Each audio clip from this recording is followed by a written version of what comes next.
You killed my sandwich!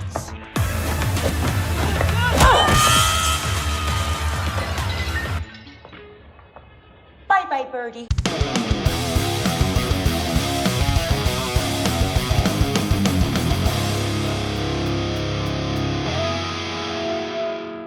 Hello, and welcome to the Movie Mouthfuls podcast, a movie podcast with zero table manners. Each episode will be tucking into movies and the odd television show to chow down on some of the most iconic cinematic cuisine scenes in cinema history, as well as just about everything else we can get our hands on. As with the last 9 episodes, I'm Jordan, the bloke trying to be known as the film fella online, and of course, in keeping with those episodes, I'm joined by the one and only UK's #1 competitive eater, Beard Meets Food! Buenas noches, smelly crotches.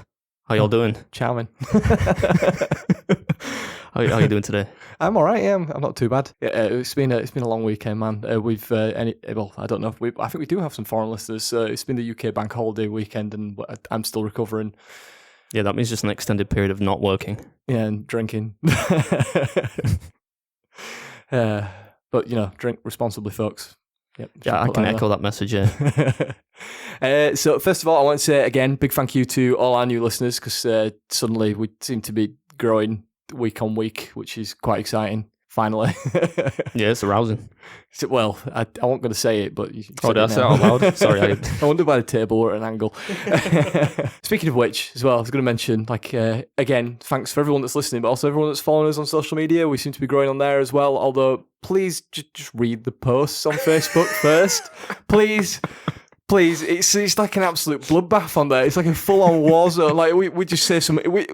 I put a post up on Facebook that was very innocuous, just saying, "Go listen to the new episode." Beard Adam, commented on it, just a bit of banter, and then all of a sudden we had a full-on scientific food war going on. The problem was, this is the problem. You put a clip from the last episode we did was Scott Pilgrim versus the World. You put the infamous clip from Scott Pilgrim where Ramona Flowers says garlic bread makes you fat, and people could not see that was from a fictional film, so they started debating the caloric effects of consuming carbohydrates. And the key is in on the title of the post, the person that posted it, which is actually not a person because we're a podcast. Yeah, it says movie Mouthfuls, a movie.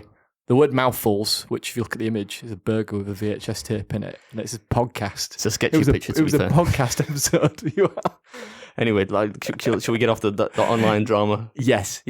So yeah, just be nice to people. Be nice on the internet is my other message before we jump into this. And finally, big thank you to our first ever official Patreon subscriber, Martin Agate or Agate. I'm not sure. One of those is wrong. Delete as appropriate. But yeah, big thank you. Double G to the ETT.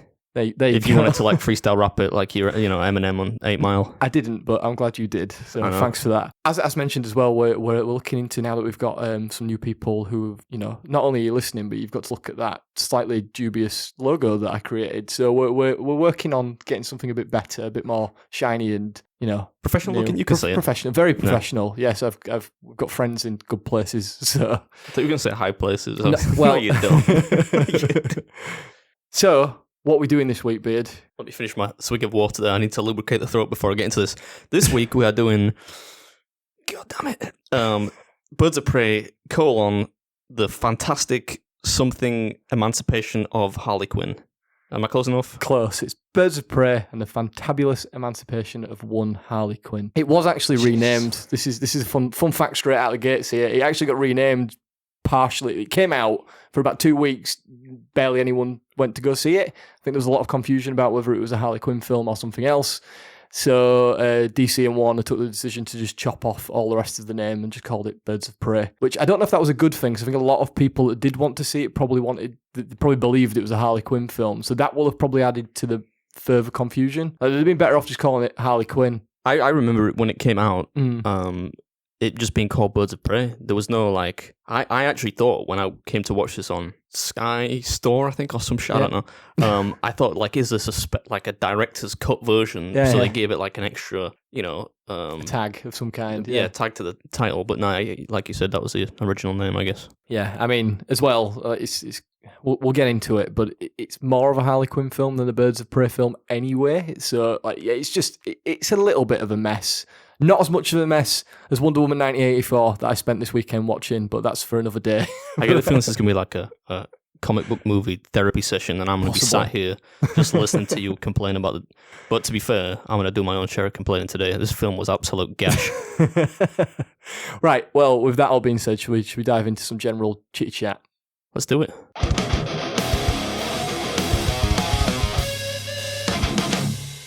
Feel the power of those chuggy riffs. I can see you there rocking out. Yeah, man. Every week. Hit me in my loins this week.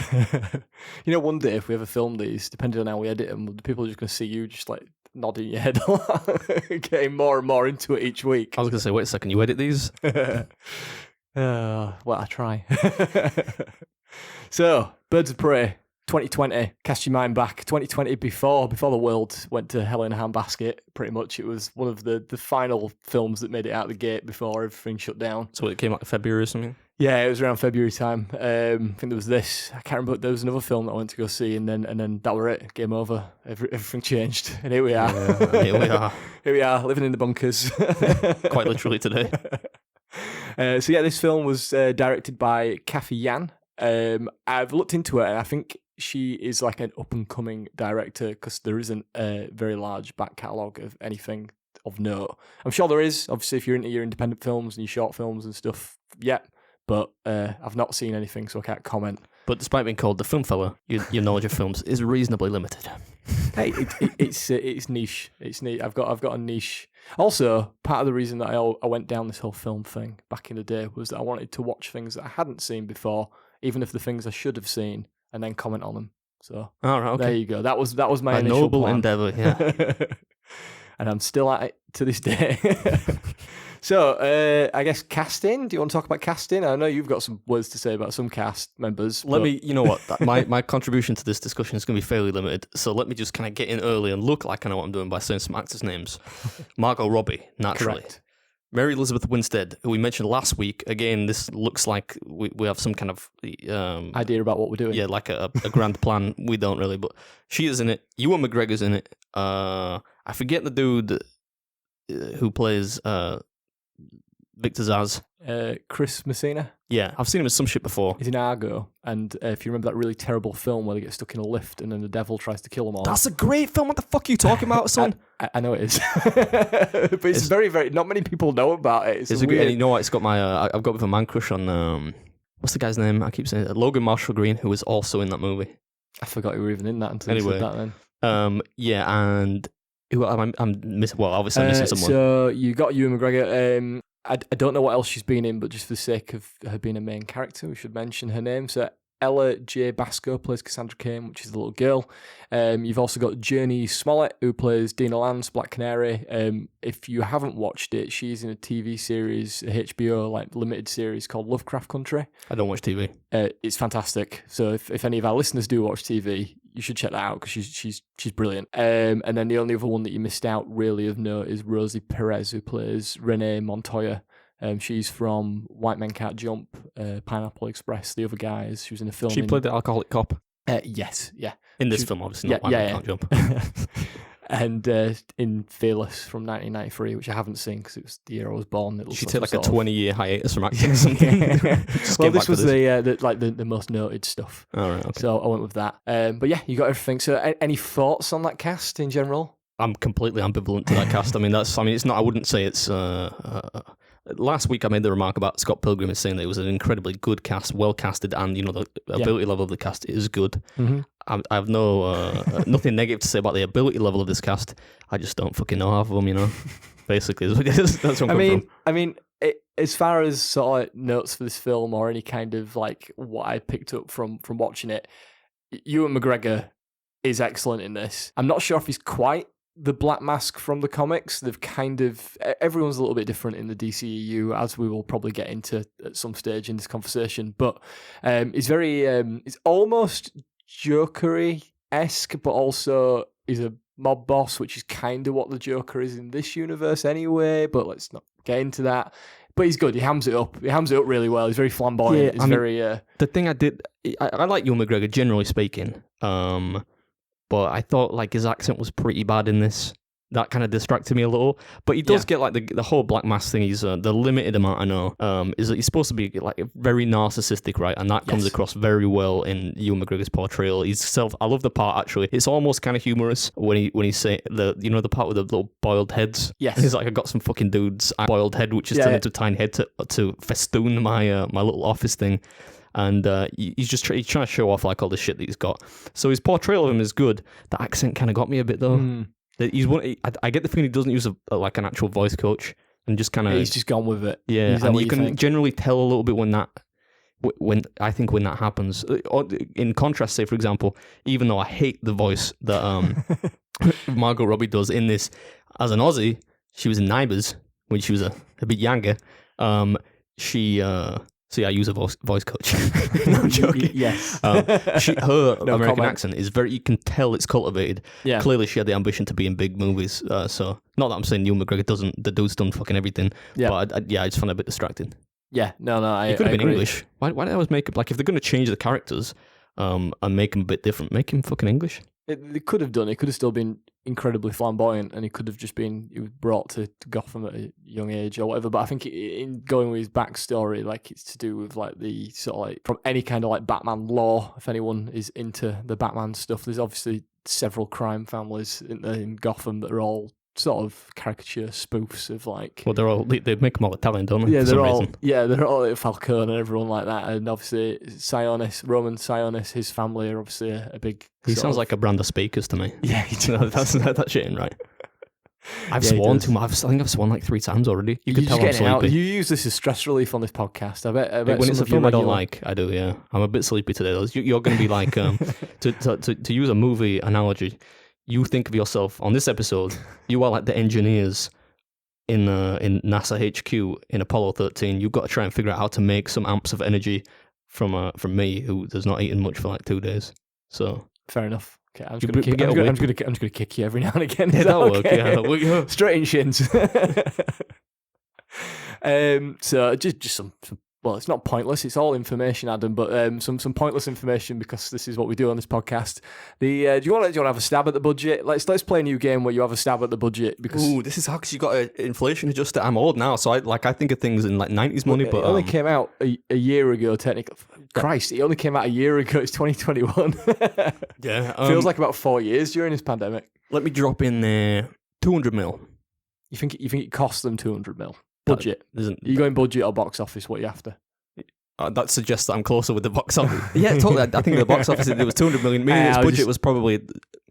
I don't know if it was a flop or not. I'm going to say 280 then. 280 million for the budget, 200 box office. Okay.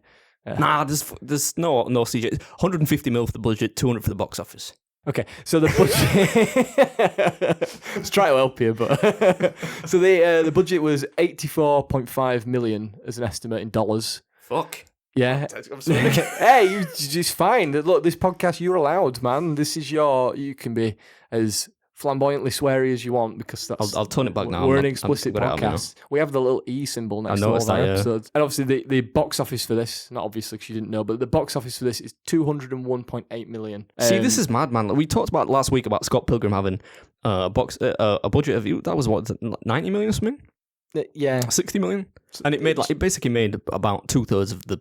It were a flop because you've got to look at it that whatever the budget is, if you times that by 2, that is the total. So kind of what you said is the 150 is probably right, but it cost 84.5 million to make, but they usually spend as much on the marketing as they do. So when they make the box office back, if anyone didn't know this, 201 million, they've barely made anything back from making it and marketing it, which is classed as a flop. Yeah, especially for a superhero film. Like this is a very big flop. Well, it's a naff film, let's be fair. But I would not have guessed that the budget was that low. I mean, in modern terms, that's pretty low. Although I suppose the cast isn't full of A-listers, so. No, it also doesn't. It's not like a heavy CG. There is CG in it, but it's not like a heavy CG film. It's not like they've got to make them fly or shoot lasers. Or Harley Quinn's quite a grounded character. She's a bit flamboyant, but it's grounded. It's all brawls and backflips and baseball bats. Baseball bats, yeah, giant hammers. Yeah, what the fuck was that? I've done it again. I've done it again. He's a very angry man today. I hate this film. I'll snap out of it. Score. Come on, let's do it.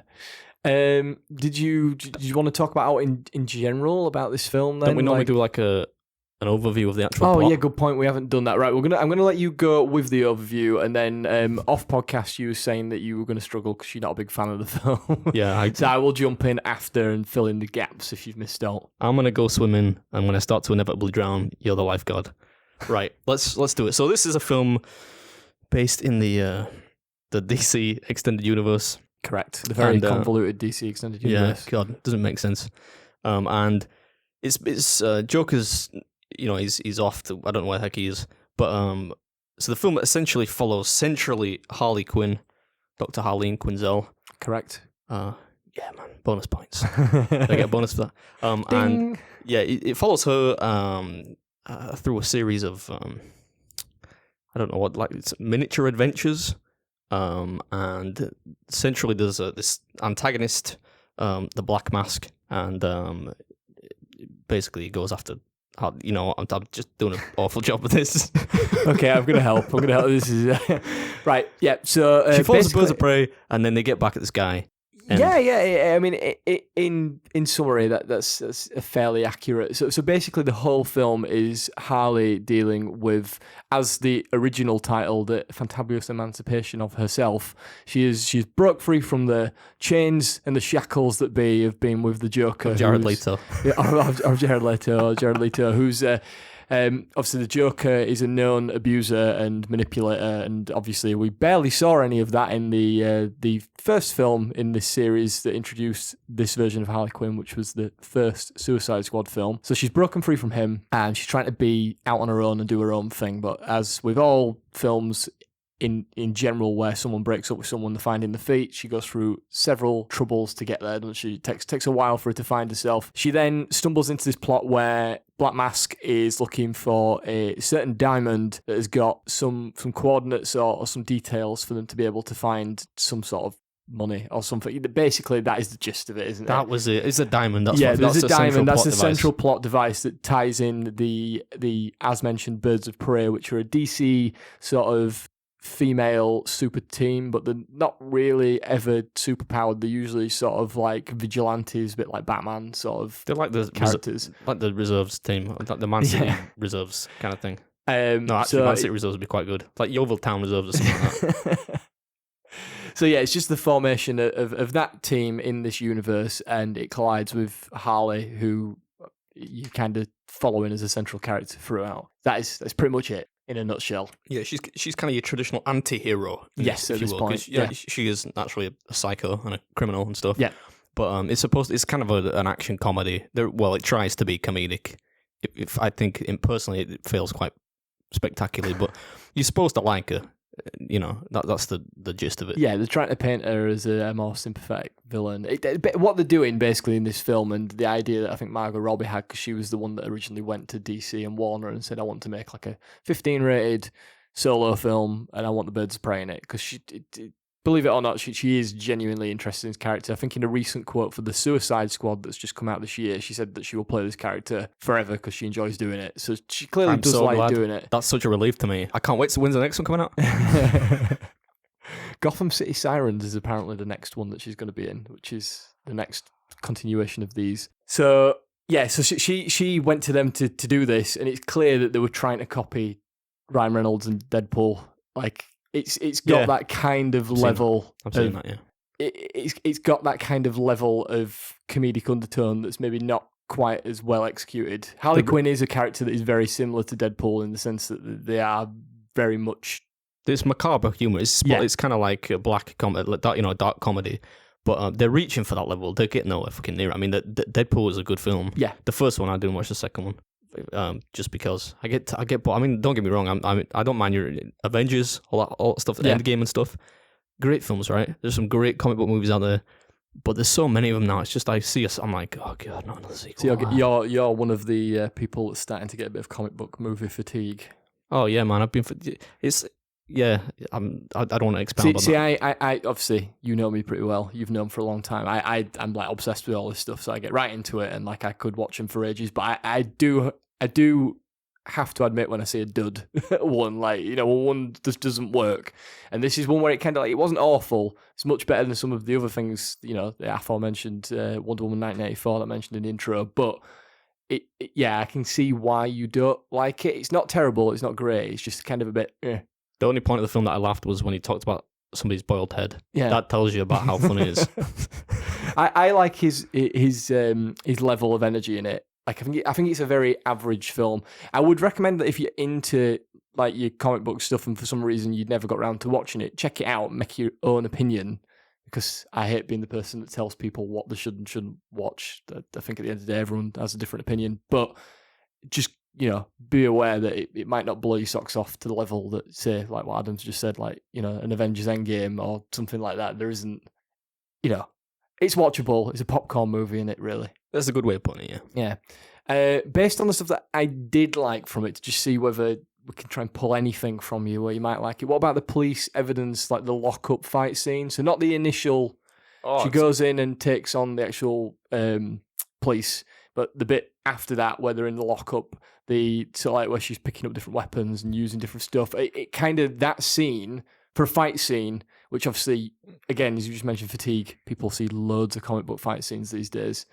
That one just kind of flows really well and works, and it kind of suits the character really well. It all just sort of, for me, is one of the minor highlights of the film, is that the fight scenes do, for the most part, work. Yeah, and I'll give you that. The fight choreography is really cool. I mean, it's not Jackie Chan levels of cool, but I mean, it's good. You're right. It's done in a way which makes it interesting, and that lends to a bit of comedy.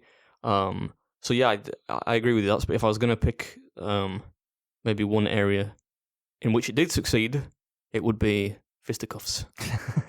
See, look, guys, I'm just pulling on a couple of threads just to see if you can have anything nice to say. Because, as people say, if you've got nothing nice to say, then don't say anything at all. But this is a podcast, and obviously it'd be just silence for the next 20 minutes. Come on in, just be silent and watch you just wax lyrical about Harley Quinn.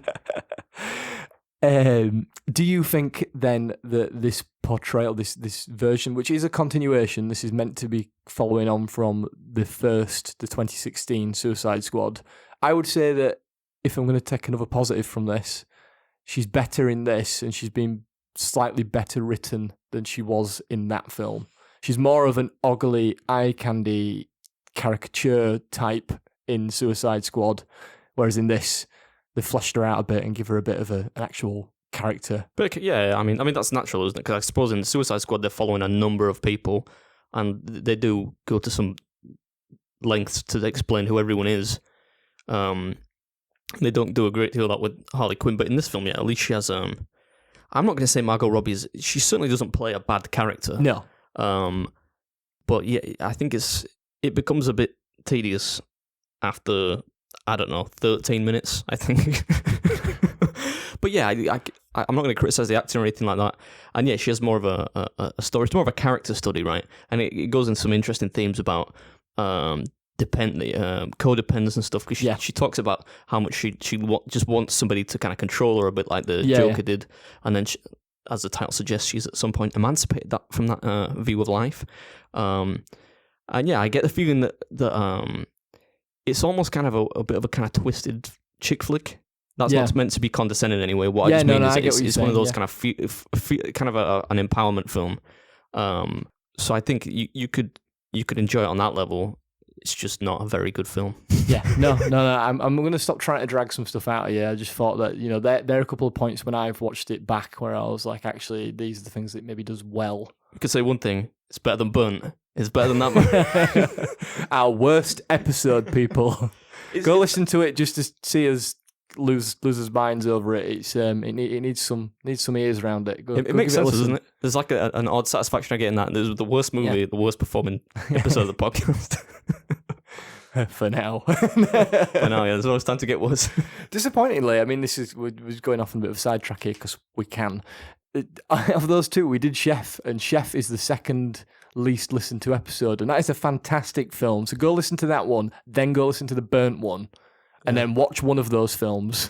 Don't watch the other. That was a good podcast too, man. I thought we had a lot of fun, and we tried to get some beignets, and we're losing the plot. For the food scene that we're going to talk about shortly, I did not bring I noticed there's no food this because week. it would have stunk out the entire Beard HQ. It'd have been very cold as well if I'd have saved it probably. from the time of day you're supposed to eat it. Yeah. But as we mentioned before, if we keep doing these, we might, we could do like a breakfast podcast and go grab some brekkie. But we'll come to the food in a second because I've got some facts, Right. Okay. which are particularly just facts about the film. But I just thought because I knew when we were talking about this the other day when you were watching it that you weren't a big fan, I just thought I'll just bring some DC facts to the table to do with the film and see what you think. Goody. See Yeah. if I can cheer you up. Okay. I think I had a little caffeine before I left. It's kind of starting to kick in now. So yeah, I promise I'll cheer up. I promised I'm going to kick you in your shins in a bit as well. Yeah. So just when you can at least expect it. Yeah.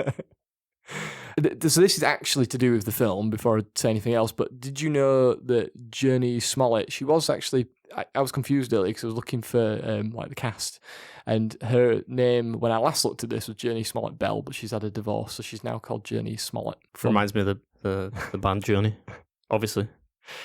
She did her own singing in this film. So Black Canary in this film, obviously, she's got a sonic voice, if you know the character from the comics. And she's... As opposed to one of those non-sonic voices. Yeah. That emits no sound whatsoever. Well, a supersonic voice then, A if you will. superpowered voice. Yeah, a superpowered voice. Not, yeah. Which she Yes. uses once in the entire movie.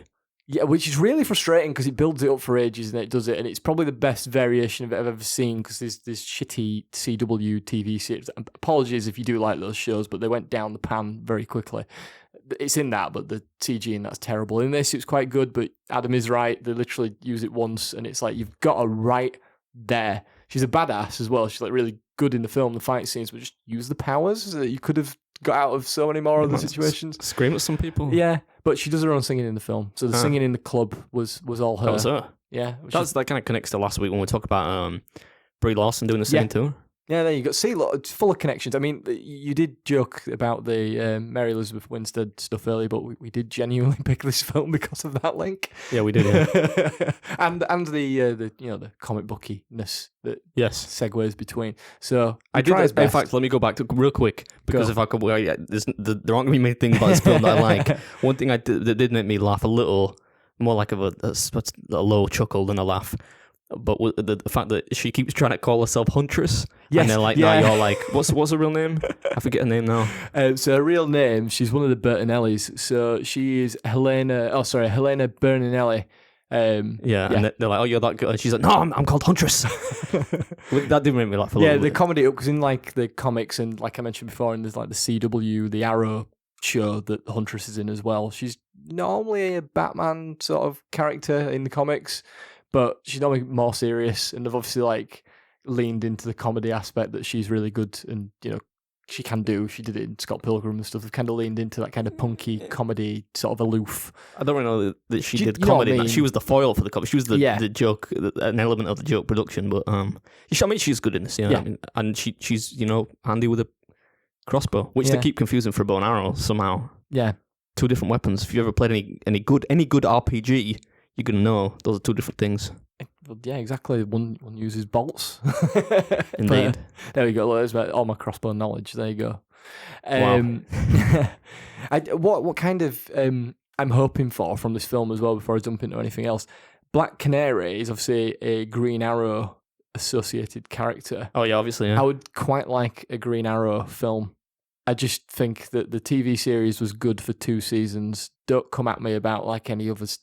First 2 seasons, great. I really like Amell. I've forgotten his first name, but I really like him. Not Robbie Amell. Stephen Amell. That sounds right. I really like him as an actor. But yeah, we need any ideas? Any kind of like blonde goatee looking guys that you would cast as a Green Arrow in the DCEU? That's intentionally dead air, by the way. We didn't get off this. Let me say, just for pure banter, Simon Pegg. Wow. Okay, so I promised just random facts, didn't I? So here's one. Did you know that when Harley is remembering her heart being broken by the Joker with a little cartoony skit, which I also quite liked, he kind of tried anyway to be comedic and using cartoons and stuff. She recalls 2 guys and 1 girl, but one of the girls is in the exact style of Poison Ivy from the Batman the Animated Series from 1992. Come on, man. You So have to do her- better. her- Normally these facts are higher quality than that.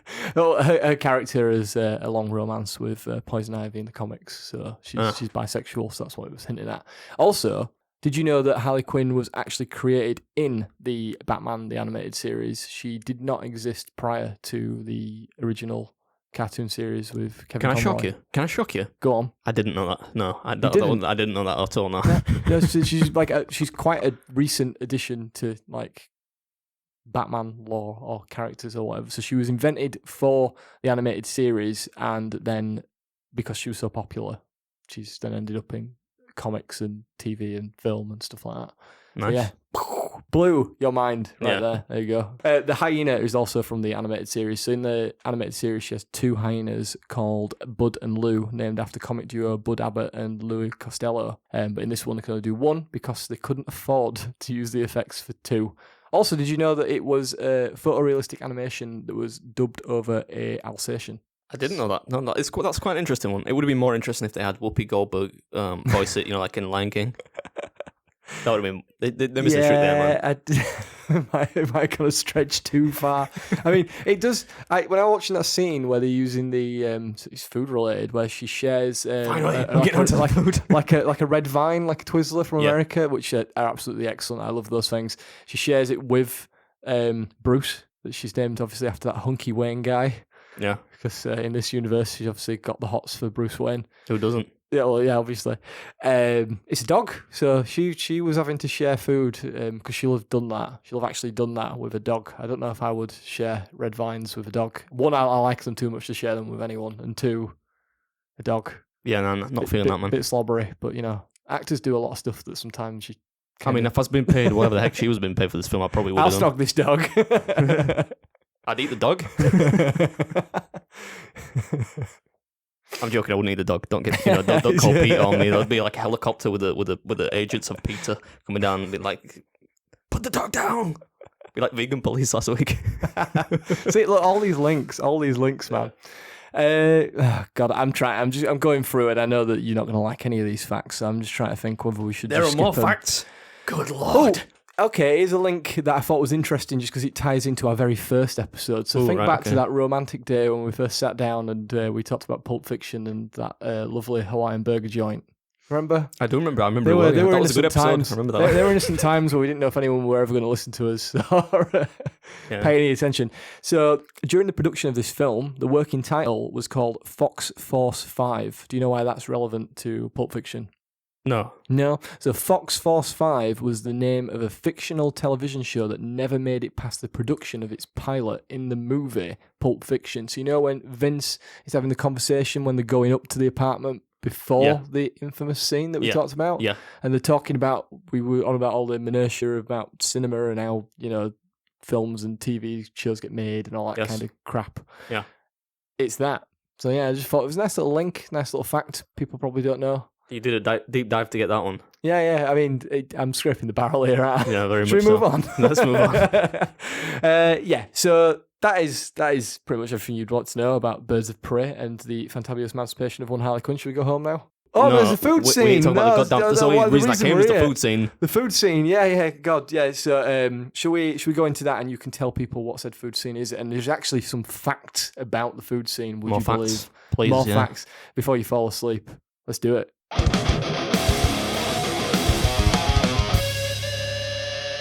Right, man, let's ham it up a bit. We're talking about food. Let's get excited again. I see what you did there. Ham it up. Food. Ha ha ha ha ha. I'm such a, I might sound like an idiot every now and again, but, I've got it in my locker. I can pull it out every now and again.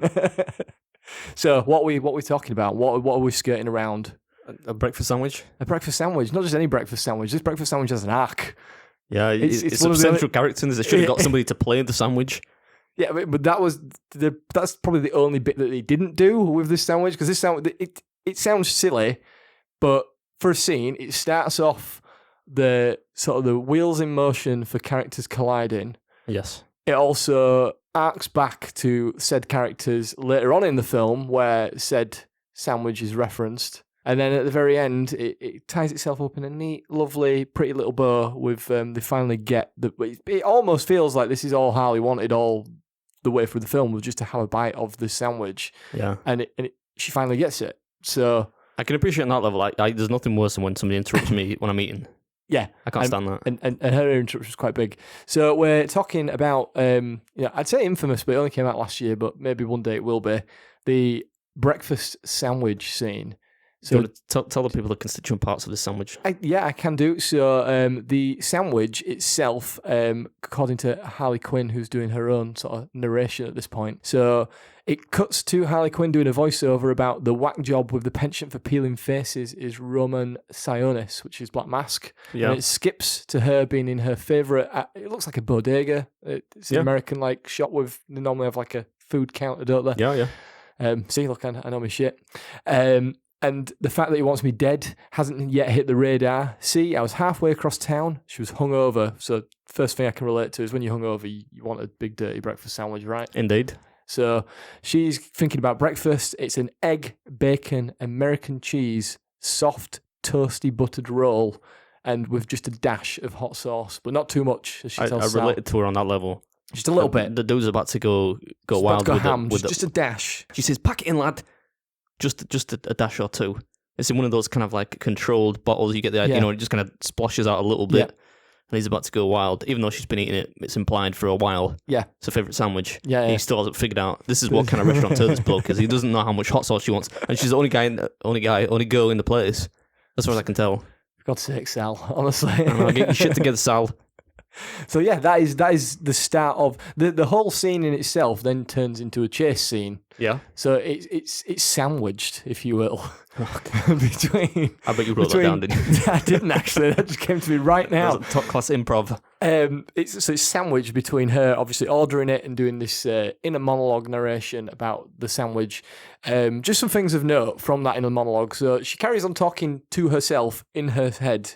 Hence, in a monologue, about that Sal is a lifesaver. I think she does say out loud, but then she also mentions that she doesn't know whether it's the stray Armenian arm hair or the fact that the cheese slices are 6 months out of date. But whatever it is, it's the reason that she loves this sandwich. Do you care to break any of that down? Have you ever had a sandwich that's got a bit of someone's, Probably had plenty of sandwiches that got my own hair in them. And you know what? That's one thing. Let's get into, since we've done a little bit of food talk here. You know when people complain about like hair being in their food? Mm-hmm. That really winds me up. And I know it's kind of like one of those universal... You're going to be like, oh, I love the extra protein, mate. It's soapbox time. Probably not much protein in it. But it's soapbox time. There we go. Plug yourselves in, folks. I realise it's a socially kind of accepted standard that you don't have hair in food, right? I get that. But when people are cooking food, especially if you're in, like a not particularly high-end restaurant, there's a chance some hair's going to just pull it out, man. Like whenever I've been in a restaurant, it's me saying, I've got hair in my thing. I'm like, get your fingers in there, pull the hair out. Like, it's not going to do you any harm. It's hair. What if it's unclean hair, though? What if someone's got dirty hair? That's why you pull it out, right? I mean, like, what the heck is it going to be carrying? I don't know. I get the feeling that like, a lot of people hair aren't germs. They're not going to be with me on that. But I just, if it was me, I'd just this take it out week there. on What Grinds Adam's Gears. I was less annoyed about the whole vegan thing last week. But I mean, the scene is good. It made me a little bit hungry. Watch them cook it. It's food porn. So I've actually got some facts because believe it or not, IMDb had 4 individual factoids just about this sandwich, Good which Lord. I thought was insane considering when I messaged you about this food scene, you was like, "Oh, it just seems like a breakfast sandwich." Yeah, I mean, it's not like I guess we mention him every week. Has Babish done this one? He has done this one, yeah. He has Thought he made might this have done. one, yeah. Got in there nice and early, but there's nothing particularly outstanding about it, and it's a little small if you ask me. Yeah, no. I mean, she's overpaid. I think for what she ends up getting. I think she actually technically underpays by like 75 cent. She says that she's Probably good for it, or a reasonable she lets him discount keep given it. I don't know. Yeah. The cheese is out of date, so I mean, and it's got hair in it. So I'm just gonna fire out these facts, and then you can digest. I'm ready. See I'm ready it to take these through. facts to the chest. So Bruno Oliver was the guy that was cast. He was in the American Office for like 1 episode. I don't know why IMDb was so stuck on highlighting this guy. He seems like a nice guy because he's given a lot of information in these facts. So when Bruno Oliver booked the role of short order cook Sal, he had no idea how significant Sal and his breakfast sandwich were to the story. So as we implied, the sandwich does have an arc which kind of interweaves into the story a little bit, I guess. According to him, you couldn't tell from the audition necessarily, and as actors, we always worry about our scenes being cut, Oliver notes. I really didn't understand the place the egg sandwich had in the movie until I saw it. So yeah, it's not really a fact, it's more of a understanding of the scene. Yeah, you took essentially a small quotation from... Yeah. Great fact. I give that one a 3 out of 10. Next one? Okay, yeah. So is it like what this one is actually this one is actually a fact and some information about Margot Robbie you would not have known about unless I told you or unless you read this on IMDb. All right, okay. I believe this is how strong. This is like a solid 10 out of 10. Maybe an 8 out of 10. Right, okay, I'm ready for it. The egg sandwich that is made for Harley Quinn is not made with chicken eggs. Dun dun dun. Good but instead, Lord. it's made with duck eggs because Margot Robbie is allergic to chicken egg whites. She gets migraines from them, apparently. So the production had to provide duck eggs to avoid an allergic reaction. That can't be real. It's quackers, isn't it? Oh my God. You know what? You saved it. That's made the podcast for me. This might be my favourite one so far. I'm just trying to add energy to... You cheered me up. Finally, it was worth watching this dog shit film just for that fact and that little kind of pun that you did there. I don't believe that she's allergic to chicken eggs. Come off it, man. It gives her a migraine. Not buying, sorry. But she just prefers a fancier egg in I reckon so. A breakfast sandwich. Maybe it's a bit of diva behaviour. Like, she's cracked Hollywood now, right? She's a big name. She's like, fuck this. That was Give me some duck eggs, man. Give me some ostrich eggs out of season. Ostrich eggs. Yeah. Something like that. Dragon eggs. Daenerys Targaryen's dragon eggs. Yeah, maybe a bit far, mate. Probably, yeah, I mean, it is Warner's. Technically, they do have the means to be able to get it HBO, so it'd be less realistic. And also, she doesn't like hot sauce. They'd probably be a bit spicy. Yeah, Dragon fire. Yeah, you think so? Yeah, you just taken it upon yourself to start hamming in puns wherever you can now. Since I did that, I can't top the quackers thing. Excellent work. Oh God. So the day before shooting this scene, Bruno Oliver practiced cooking the actual sandwich, as you would as an actor, I would imagine, if you were going to do it on camera. He said, "It was definitely one of the oddest preparations as an actor I've done. I spent the night destroying my kitchen, making egg sandwiches over and over and over again." I bet you've done that in some of your homemade food challenges. No, I'm one and done. One and done, whether it goes wrong or not. 12 eggs there. If and normally I'll be eating like a dozen. So if anything goes wrong, we just abandon it. Fair enough. He did make the sandwich in the main takes. So those sandwiches that you see in some of the takes, maybe even the one that she's holding, is his. However, the close-up, as you mentioned, because it said it made you hungry, so as it says right here, it's no smoke. The close-up food porn shots were done by the catering chef because, as Bruno Oliver said, there are little things I can't do, like crack 2 eggs with one hand, which the catering chef could. In honour of the film hitting digital, Bruno Oliver showed journalists how to make the sandwich he made in the film, so like how he made it. Wait a second. He instructed people how to make an egg, bacon and cheese sandwich. So believe it or not, as already in the scene describes the recipe, but the recipe takes bacon, eggs, American cheese and bread, which Oliver recommends should be a ciabatta, so there are nooks and crannies for the gooey egginess to go into.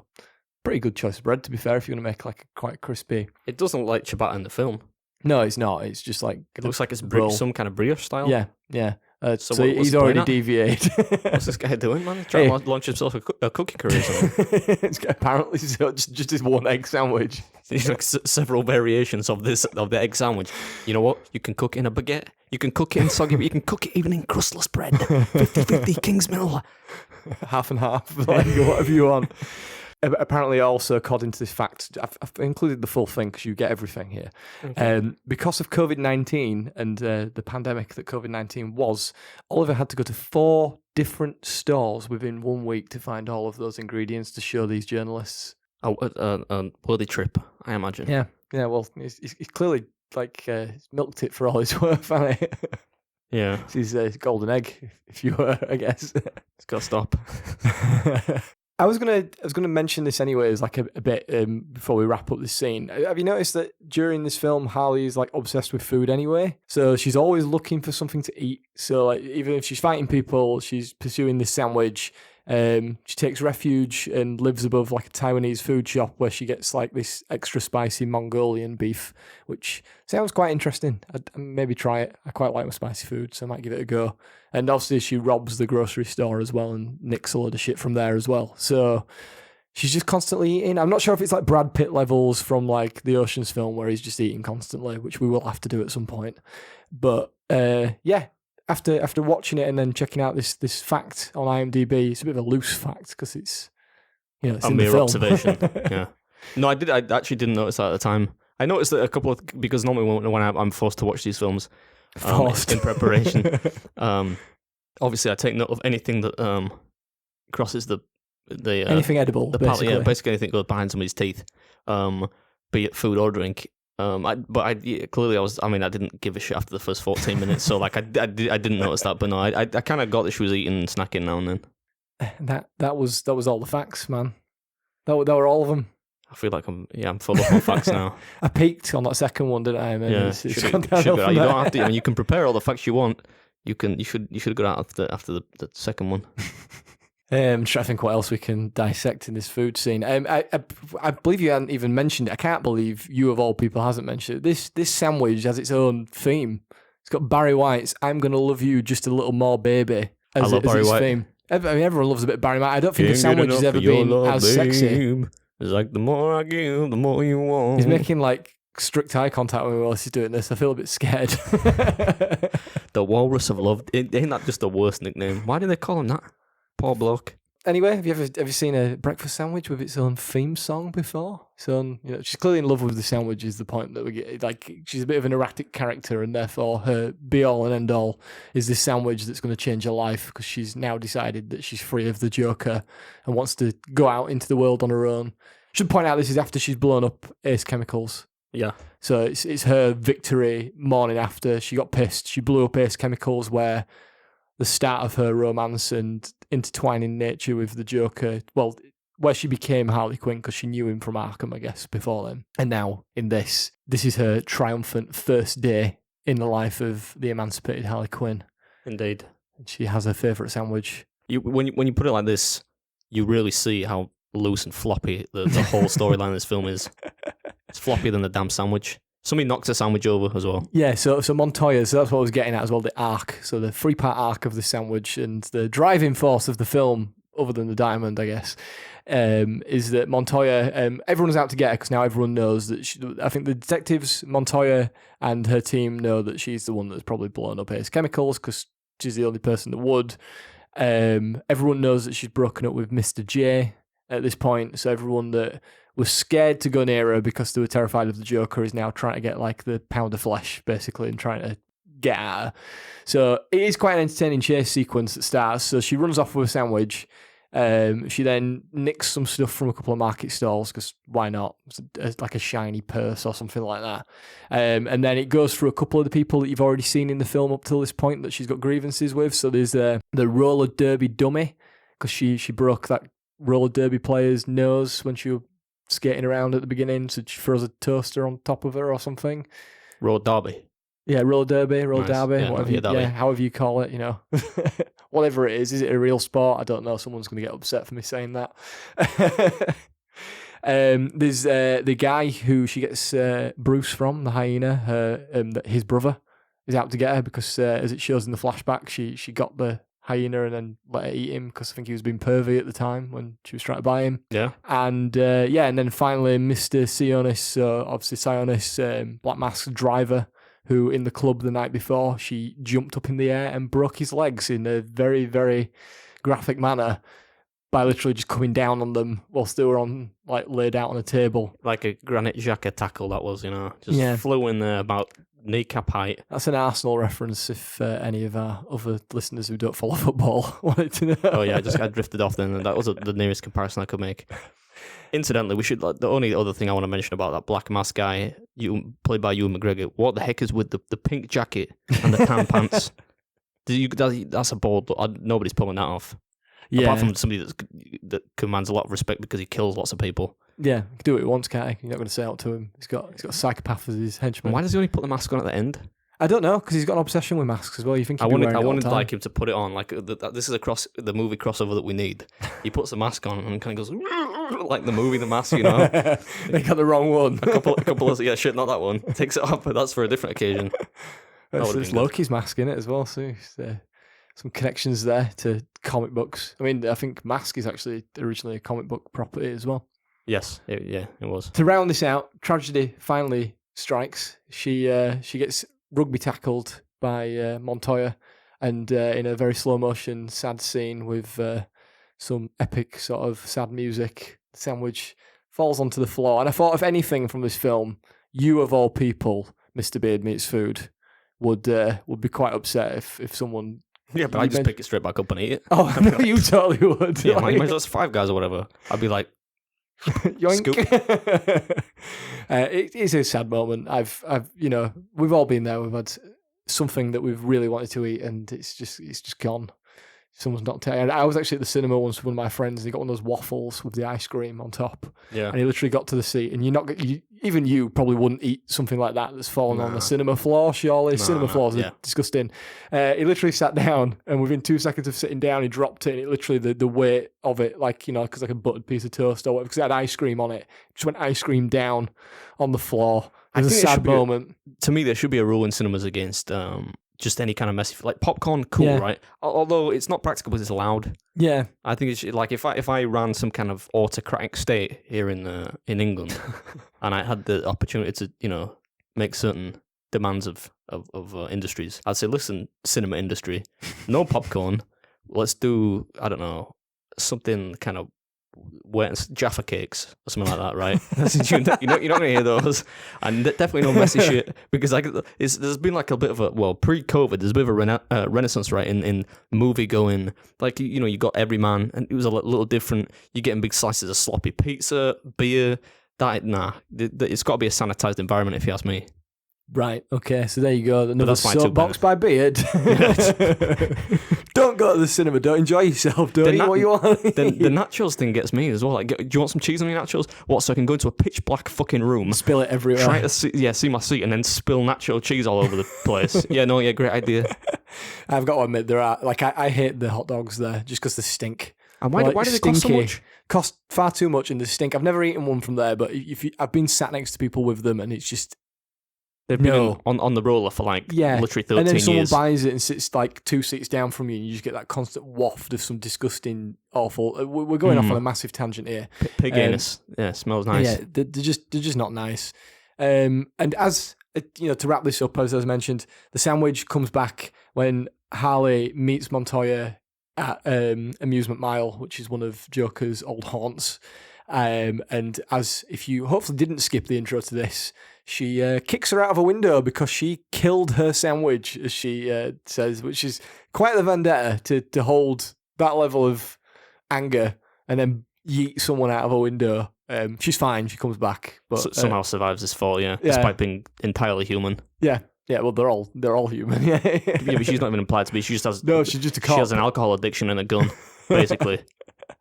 Oh, that old trope. Yeah.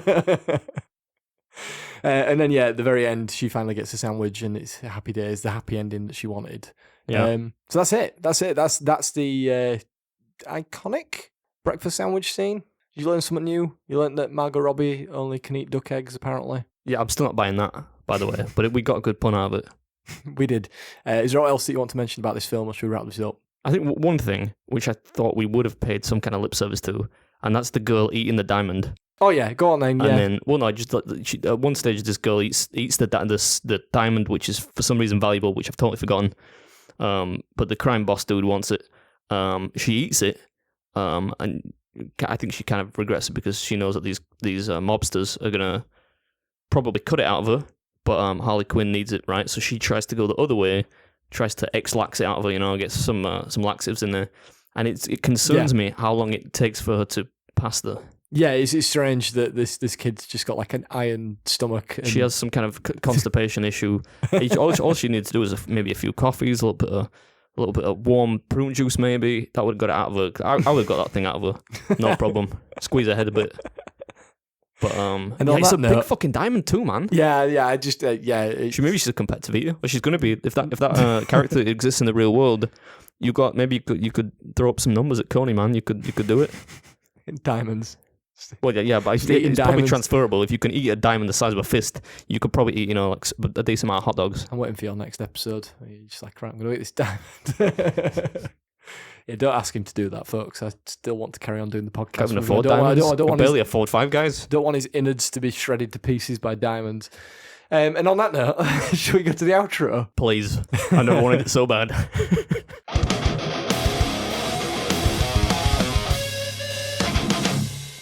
That's episode 10. Yeah, 10 episodes. I feel like 10 should have been a better episode. We should have hit something. Next time we're doing a film full of food. Okay, all right. Well, we'll have a look. Or maybe someone could suggest. People have been suggesting. We will get round, but we're trying to like. There is a big list. There is actually quite a lot of films. It's just like whenever we come around to picking, it's a mood thing for us. No, what it is film fella over here is like, is there any way we could get a comic book film to talk about again, or another Jurassic Park film again? Forget this, man. I don't care who tweets us. Next week I'm picking a film, and it's gonna be it's gonna be one that you've never fucking seen. Actually, all right. He's setting himself up for big things here. I'm excited to see what he finds. Yeah, and I got some ideas. But we're not really any film in which food is consumed at any point is fair game for us. And then we've got TV as well. And There's plenty of TV we could do. Some Yeah. anime as well. Like there's all sorts we can do. We can stretch this out forever, or maybe Yeah. not forever, but maybe who knows? Maybe forever. Speaking of stretching this out or forever, at the moment there's 10 episodes. So if you want to listen to any of the previous episodes because you've just discovered us for some strange reason, we're available wherever you get your podcasts.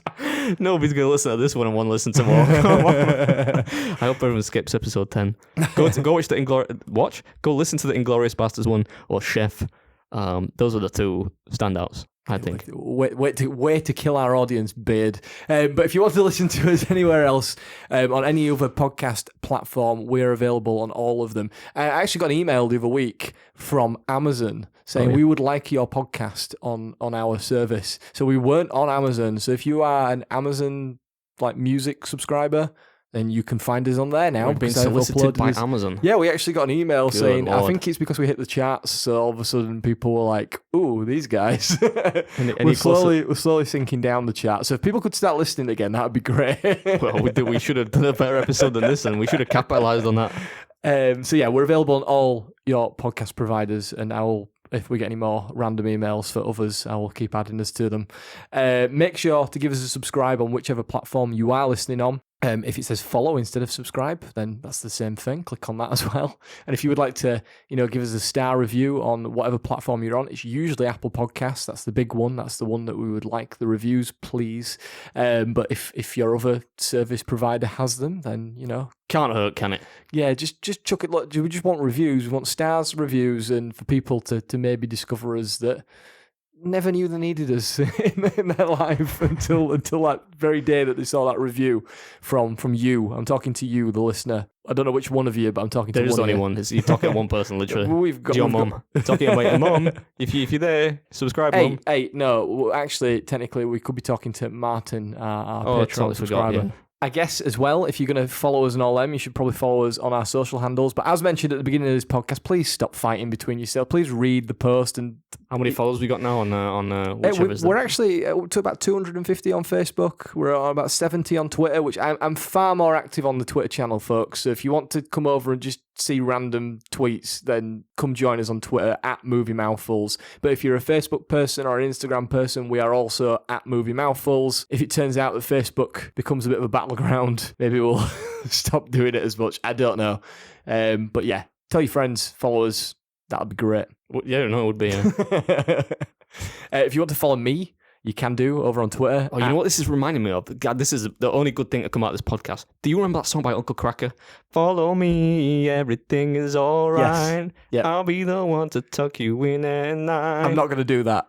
Neither of us will do No. that. If you follow us, neither of us are going to come and tuck you in at night. Just ignore everything that No, he's but just that's said. going on my embarrassing songs, which are actually quite good playlist. You have one of those. I'm glad I came here tonight now. Yeah, I can tell you. Yeah, oh yeah, there's plenty of shit on there. So going back to what I was Anyway, saying, sorry.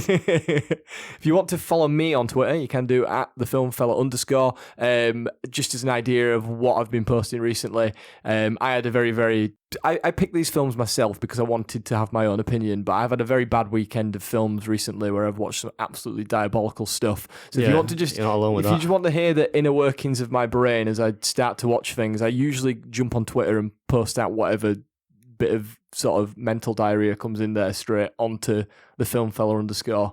Vivid imagery, I know. Your mental, the inner workings of your brain is Ant-Man slowly undressing to like a Prince song. That's what I imagine when I look at your skull. It's terrifying. I'm also, I do have a YouTube channel. I've noticed that there has been like a few people subscribing, so you're probably Get the fuck waiting out for of town, content. serious? Yeah, people are coming Why through. on earth would they do that? I'm 5 away from 150. So Not bad. that's just 150. That's not 150,000. That is, it probably blows Adam's mind that there are people of That's such mad. small. So I'm at 150. I'm at 1.5 million, and you're at 150. What's the maths on that? Is it 0.1%? Is it 0.01%? I don't know. I don't think know. it's This 0.1, is isn't it? not a mathematical podcast, but True. if you want to go check out my YouTube channel, there is some stuff on there. I will be returning at some stage, and that is The Film Fella. And I talk about films and TV and stuff. It's basically what I talk about on Twitter, but just in front of a camera or sometimes behind clips. That's it. If he's having a bad day, If I'm having a bad hair day. Beard, I imagine most people already know about you, but you never want to say where you are. No, it's because I don't want to be associated with this podcast. That's a lie. You mentioned it. I'm joking. Don't do that. Everyone will just disappear. No, it's a lot of fun for me. But yeah, I don't need to I don't want to say I don't need to promote myself. That sounds Beard like I've meets got a food. huge If ego. for some reason you've stumbled onto this via me or via the internet in general, Beard meets food. You could come watch me scoff some stuff This if is you guy want. that he- So he actually did. Speaking of movie film stuff, I was actually really impressed. He did the crazy, awful, disgusting breakfast from the Venom. Like I did. Are we going to do that trailer. film when that comes out? Like at It's some coming out point in October. It keeps getting moved because of COVID. So they if keep it saying comes fall. out, They we say will. fall now. Like they just say Yeah. fall, which is Yeah. in England we call that autumn. Yeah, But that's kind it of went from a worryingly date to non-specific. just fall. So eventually, when we do get that film, maybe we'll make a day of it. We could go watch it. We could do a podcast. We could do a whole thing because we've not really seen a film together for a while. Could do that. We could talk Are you about. asking me out on a date here? Yeah, man. Live on the podcast. Will he say yes? No.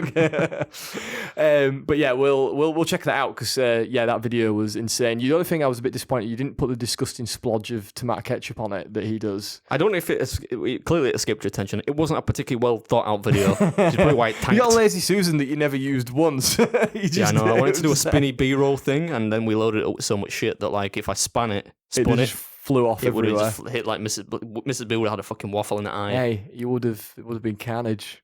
Oh yeah. And Okay. on that note, So if you want to send us any questions, we do have an email, so you can email us at moviemouthfuls@gmail.com. You can also just tweet us if you'd like. People have been tweeting, people message you, people send things in. We do get these, we do read them, we will act upon them if they are sensible. So if you want us to talk about a film or TV show or an anime food scene, or you've got an idea that you think we might have missed, then let us know. We've had a few already. We'll add them to the list. We'll get round to them. We have to keep creating episodes, so we'll keep doing them. As mentioned at the beginning, thank you to Martin for his donation, his Patreon donation. If you would like to do that yourself, you can do over at patreon.com/moviemouthfuls. By no means do you have to.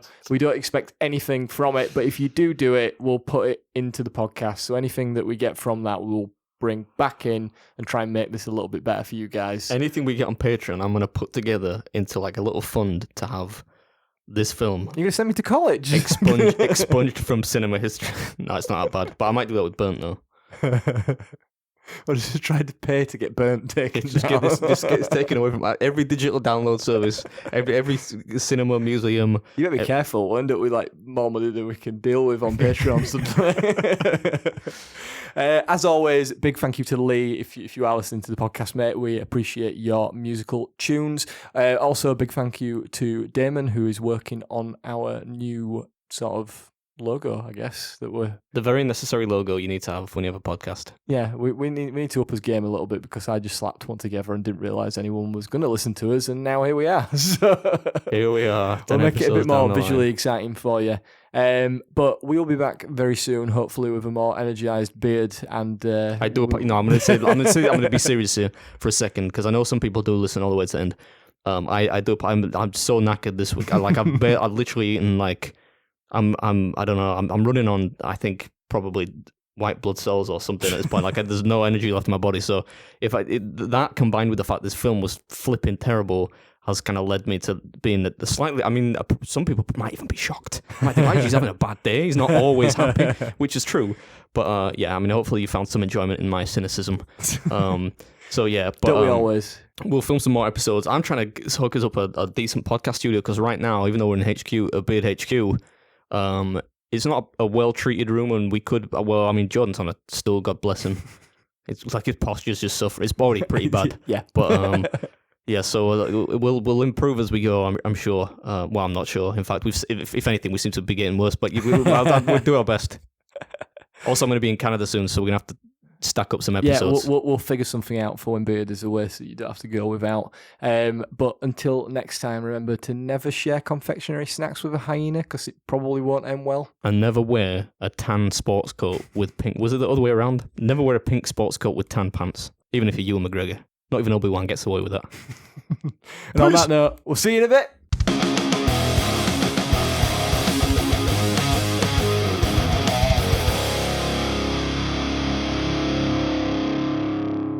I think I need a shot on the defibrillator or something. I swear to God,